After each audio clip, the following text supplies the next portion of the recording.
Okay, as we go into the new year then, Minister, what about the investigations of Satyam? Because so much of Satyam continues to be not known, or at least the final conclusions haven't been reached.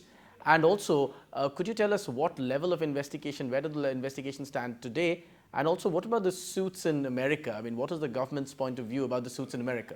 Listen, these are two things. One, investigations as far as we are concerned are more or less over, at least to the extent that they were required for purposes of prosecution. Right. Both the Serious Frauds Investigation Office has submitted its report, filed its complaint. As far as the CBI is concerned, 2 charge sheets have been filed. Of course, there are some further investigations in progress as far as the Enforcement Directorate is concerned and Internal Revenue are concerned. May or may not come up with something, but I think we have an adequate case made out, and we have a very good lawyers team. Now special courts have been designated, so I think in this next quarter of this year we will then see the case proceed further, and I guess that's an important element in sending a message to the world that not only can we put things right, but we also make people accountable for any wrong they do. But what about the lawsuits in America?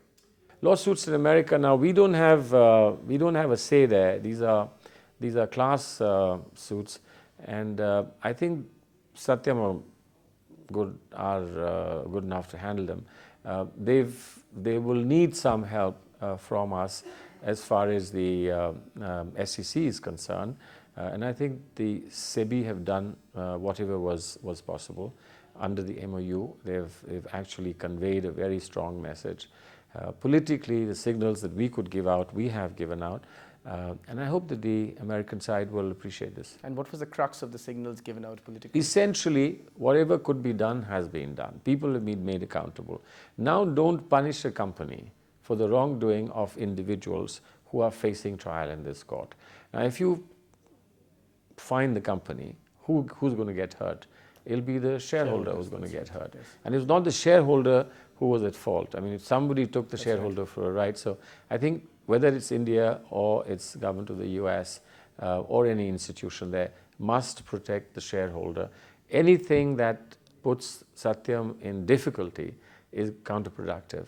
And I think this would be understood by any rational person. In your mind, Minister, does the SFIO need more teeth in the coming years? Yeah, I think we've realized that they need some more teeth, and I think we've made adequate provision of that in the new bill. What kind of teeth do you think? It's essentially search and seizure, keeping documents, instead of going through a tedious process of going to court, disclosing why you need to seek documents or why you need to search and so on. I mean, that's the kind of difficulty we faced during Satyam, and I think that's taken care of. You know, many of the things that you said, Minister, till now, one phrase stuck because you spoke about well-being of companies. Deepak Chopra was on the show and he spoke about how the future in corporate life, in industry, is well-being of enterprises, not just within the enterprise, but the well-being of the ecosystem in which an enterprise operates. Do you also believe that that's the future for Indian companies? Because many people today believe that India Inc., or at least some companies, operate in an isolation of their own. They operate with political patronage, they operate with the power that lots of money brings, and they feel that they owe little to the larger society at large. Is that well-being of the ecosystem the way forward in the new decade? Well, if that's the case, then I think it's unfortunate. I would just quote Hemingway to you that no man is an island by himself, and when the bell tolls, ask not for whom it tolls for thee. So if you don't integrate yourself into an ecosystem and indeed contribute to the ecosystem, then you're not doing sustainable business.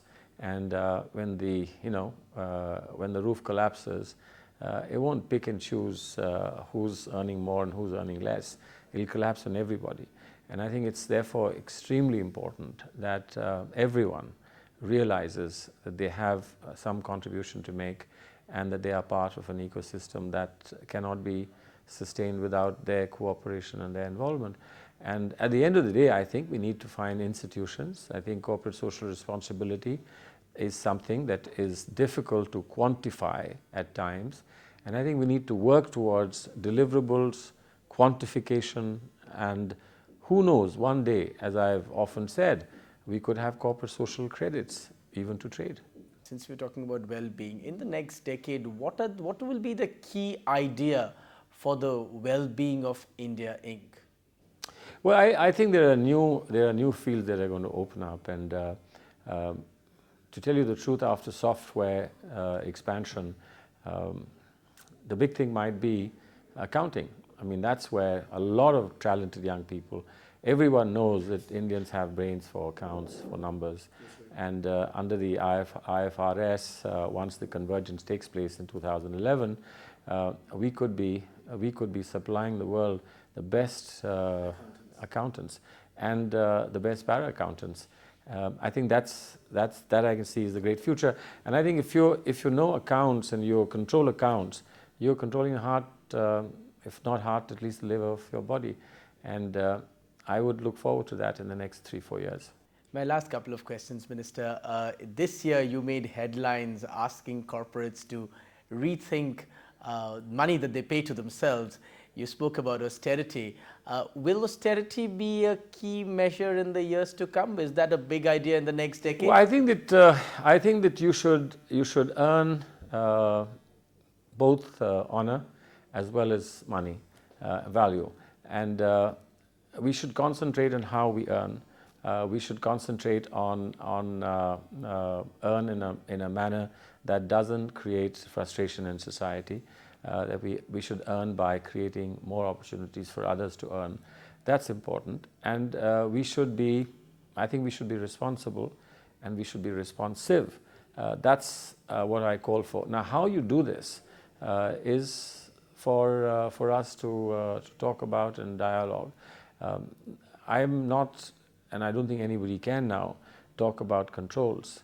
We can talk about regulation, but better than regulation is arriving at something by developing a consensus. And I think when we gave the voluntary guidelines during the India Corporate Week, these were guidelines that emerged not from government, but they emerged from industry, in the dialogue between industry and government. And I think that's the spirit in which we need to go forward. Corporate Affairs Minister with a poetic mind. You quoted poetry last time we had an interview. You quoted Hemingway this time. In the end, in the next decade for India Inc., is there any poetry that would be apt? Jai Ho. That's it. I think that sums it up. Thank you very much, Minister. Thanks very much for your time. Thank you.